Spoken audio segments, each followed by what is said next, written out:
will be done, oh God. Your kingdom come to each and every one of us. I pray, Lord, that you will bless us, you will lead us to the way of everlasting. Every families, every individual, Lord God. I pray that you will make a way na ang kalooban mo ang mangyari sa bawat isa sa amin, Panginoon.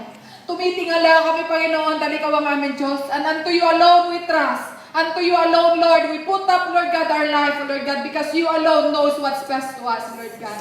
Father, we praise you. And even right now, God, because you are the God of all nations, we are lifting up Chile once again to you, Father. In the mighty name of your Son, Jesus, you are the God who heals, Lord God. Panginoon, ikaw po ang nakakaalam na nakaraan ng bansang ito. You're the one who said that you will heal, Lord God, all our pains and all our diseases, Lord God. And by your stripes, we are healed. Father, right now, we are asking that you will heal, Lord God, in this nation from the hurts of the past, Lord God. Amen. From all the hurts, Lord God, the bandages and the strongholds, Lord God, that was caused, Lord God, by the government and the leaders, Father. We are looking up to you that you will heal them from their head to your toes, Lord God. The blood of Jesus, Lord God, be poured out to Lord God.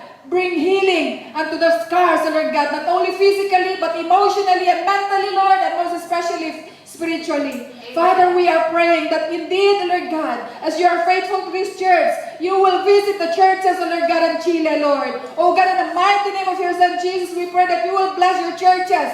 Those Spirit-led churches, Lord God, anoint and empower all the more, Lord God. That there will be a blessing, Lord God, to those churches who are cold, who are lukewarm, Lord God. In the mighty name of your Son, Jesus, I pray that you will ignite the fire of all the churches, that they themselves, Lord, will bring light to all nations, to the nation, Lord God, of Chile. Lord, in the mighty name of your Son, Jesus, I'm also praying for all the nation, for the youth, Lord God, of this nation, oh God. Lord, set them free from the bondages, Lord God, of drug addiction. Set them free, Lord, from the bondages, Lord God, of the world, oh God. Only you can heal them. Only you can set them free, Father. Hallelujah. We are entrusting this nation to you because we know that nothing is impossible to you. Lord, open up your floodgates of heaven and pour out your blessing upon blessing, Lord God, in this nation. Unto you, Lord, we trust, and unto you, Father, we, oh Lord God, lift up this nation. Bless nation, oh God. Bless Chile, Lord God. In the mighty name of your Son, Jesus, we pray. Amen.